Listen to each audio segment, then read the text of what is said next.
Hello guys, ito pinagkalang hapon ko sa buhay ng lahat. Nandito po tayo ngayon sa bayan ng Santo Domingo, sa public market, dito po sa Generica. Ito po, yung mga empleyado na nagagandahan dito sa Generica ay nakapollow, nakashare, nakalike, nakatawid po sa programa ni Libreng Ulam. Kaya hindi po sila mabibigo.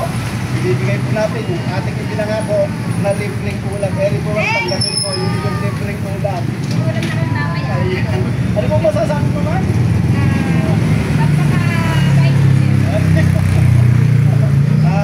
Ayun po sa lahat po, i-encourage po kayo. Meron po sa Generica ay meron pong konsulta sa August 12 po.